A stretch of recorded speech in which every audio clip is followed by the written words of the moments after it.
doesn't affect me at some level, but it's worn me down too, you know, because I'm in my 30-something year of a head coach, and I'm kind of like, all right, let me focus on things that, like, let me watch more video to get ready for Connecticut, or that. Go ahead. What's your question? Yes.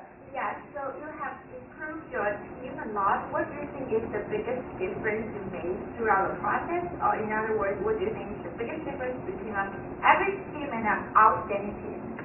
Excellent question. What is the biggest difference between an average team and an outstanding team? Players. Having great players. You know, this is a mistake that I think coaches make, and for you, if you are in business, it even be worse for you. Like when you look at people, like we had a great player, Jane Appel, for our team, was a great center. Candace Wiggins, phenomenal. Just because someone puts on that uniform, it does not make them that great a player. When you have an opportunity, you have to work. You know, it might not be as obvious, but like to my assistant coach, she can go out and watch and say, she'll say, well, this is a player we want, and I'll go, well, how come we don't want that one? You have to be able to see the difference in what people will bring to your team. And you have to surround yourself with great players at anything you do. It's the same thing with an orchestra. You've got to have great talent, but you have to have someone who can listen and say, wow, that player plays really well. You know, and at a real high level, the differences are small. So you have to have someone who has this great knowledge, and that's what you want to be someday. If you want to have a great team in whatever, what is your field? I'm in business. Business. So if you're in business, you know, if all these people in the room give you the resume, you've got to be able to look at a resume and say, wow, this person is someone I want to, because you'll probably start with that, and then you'll interview them. And you might, you know, and so you have to develop a way of saying, well, this person is really going to bring great skills to my business, you know, and that's the difference. We looked at players early on, and my assistant coach does a great job at this. She has a great ability to watch people play as young players and be able to project this is going to be a great player, you know, down the road. But that's it. And then I think, you know, you have the talent. You have to have a certain amount of talent. And then it's as a coach, how you develop the talent, and how you use your time. We're allowed 20 hours a week, and we have to use our time very well. And we have people that will come and watch. I'll open this up to you. If you would like to come watch our practice, you're welcome to come watch our practice next year. You know, you can come by practice. You can talk to John, or you can email me. I'm at Tara Hoop, TARAHOOP, at Stanford.edu. And you're welcome to come watch a practice and see how it's organized. It moves. People are, not wasting any time and just like how you use your meetings, how you use your meeting time. You know, maximizing your time. Did I answer your question? All right, I'm working my way back there. I'm coming to you next. What are some of the key techniques in motivating and getting the best out of your players and staff? I'll go back to the young woman before you. What are my best motivation techniques? Players. Get people who are motivated. Like, try to motivate people. I don't know that I'm not a great motivator, but this is my attitude. I'm going to outwork you. So I want players who are competitive and who, like, I got mad if they're in the gym before me. You know, I got to get over there because I'm going to be there ready. And so I think that what I can do is I can model good motivation. And I am motivated. I like winning, I'll tell you that. It beats the heck out of losing. Losing is painful. Winning is fun. And so it's getting great players who understand, well, this is how we're going to be successful as a team. And that they're motivated to buy into kind of the program, our practice, our off-season practice, and some aren't. But, and then recognizing your losses.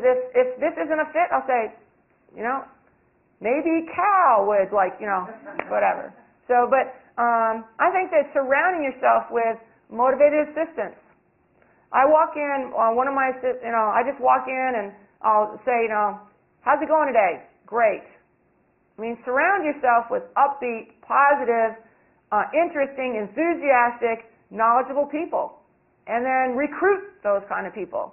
And if somewhere along the way, that's why I think it's so key to get them to begin with. But if you make a mistake, hey, kiss and part friends. Goodbye, this isn't working. I need somebody else. But I really, I just think that getting people, and the way I look at it is, how can you not be motivated if you're playing at Stanford? Look at this place. It's beautiful and great opportunities. Yes? You mentioned that confidence is very important for girls. I think it's important for everyone. Yes. Especially women. Yes. They don't have the enough confidence level. So my question is, how to bring the confidence level high?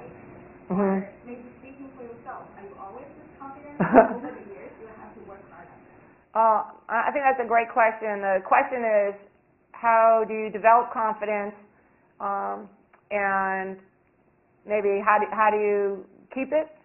Because that's part of it. Tell me what you are really good at. Any one thing that you're really good at. You know it. What is it? Do you sing? I think I'm good at that. Good at math. All right. So how do you know you're good at math? Because you have had success at math, right? I know I'm not good at math, all right? Like, I can't balance my checkbook, math, no. But to build confidence in something, nothing succeeds like success. So think about this. Have you ever gone to, you watch the whale jump over, what's that, Shamu or something? I guess he had a problem, but, jumping over that rope. How do they get him to do that? Do you know? They put the rope on the bottom of the pool, and they put a piece of fish over here so the whale swims over, gets the fish. Then they move the rope up, all the way up. And it's starting with easy things and then building up. So now, if that whale wants that fish, they probably, don't feed him all morning. Then the fish is over here. You've got to go up over there. But the confidence to do something starts with success at a low level. And with our players, like a freshman as an example, I try not to put them in the biggest game and then they lose their confidence, because keeping their confidence is real important. And what I say as a coach is, honestly, I'm not really concerned with your confidence in yourself. I'm concerned with my confidence in you. So you are trying to sell yourself to me every day in practice. And it's just like anybody. If you see someone do it, if as an example, like John makes his free throws in practice every day, and I miss them every day, if your $10,000 bonus depends on John making that free throw, who do you want at the free throw line, me or John? You've watched him make it every day. So it's like, then you have confidence in him and not in me. But as far as, again, my confidence in myself is, it's challenging myself and kind of winning these little battles, like, just coming to Stanford. I said to myself when I come to Stanford, I will know if I'm good if I can win at Stanford, because this is the hardest place to win because of admissions, and the schedule we play and being on the West Coast. So once we started winning, I don't like sit in front of the mirror and go, well, damn, I'm good, But I do say, well, you know what? I know I can coach because of the situation, building up to it. And I do have confidence in myself. And at the same time, when I go to the gym and there are 7,000 people there, come to you next, okay? Everyone there knows more than me because they'll tell me so. Yes. So I've actually got two questions. One of them relates exactly to building up confidence in somebody. And I actually have a really good example from the basketball team. Okay. Early in the season, I don't remember who we were playing, but Appel was out, and you put in Jacqueline Tingle. Okay. And she was doing great, and she got a great pass, and she headed over to the basket.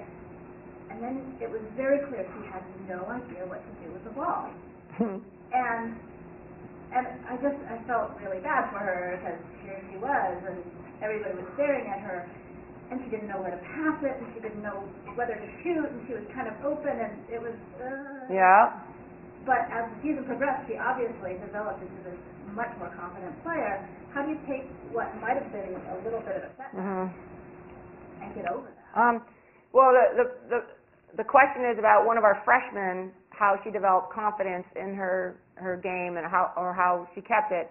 What's funny is you obviously have watched our team play. Jane Appel was a senior All-American, and she might have been out. And then Jocelyn was a freshman who, sometimes she didn't know the plays. We didn't know if she knew which basket we were shooting at sometimes because it was a little overwhelming. It was stressful.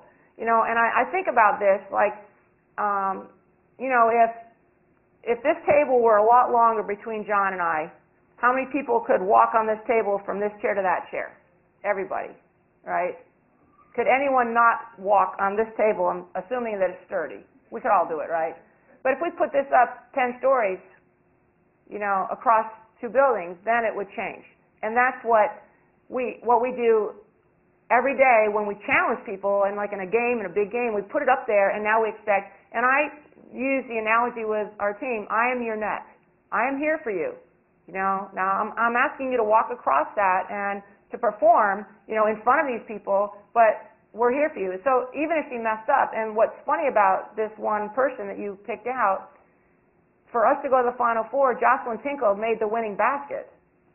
We don't go to the Final Four without her making this running basket, which thankfully she knew which basket she was shooting at.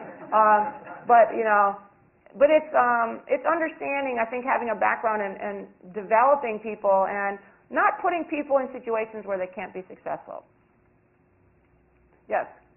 Can you talk a little bit about how the students on the team can be leaders and what type of qualities they need? Because I think most of us, or at least the students of us, aren't coaches yet. Right. So we be leaders amongst them. That's a great question. How are the students on the team leaders?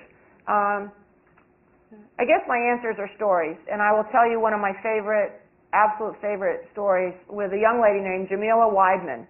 Now, has anyone read the book Brothers and Keepers? Her dad, John Weidman, is an accomplished author. And Jamila was just an incredible young lady on our team.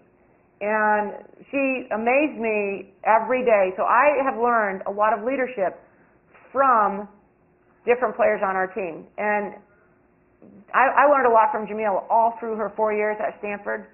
But the one time I learned the most was we played a team. Our team was very close, and we played a game against the team, Old Dominion, and it was in the semifinal game of the NCAA in 1997, and Jamila was a senior, along with other seniors who were great players. And in this particular game, we went into overtime, and Jamila had the last shot that she was fouled on, but it wasn't called.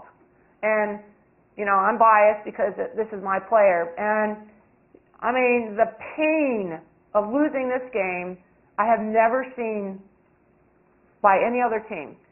We were in the locker room, and players on the team were just laying on the floor sobbing. And in 10 minutes, when you play in an NCAA game, in 10 minutes, they open the doors for the press to come in. So, here comes the USA Today reporters, AP reporters,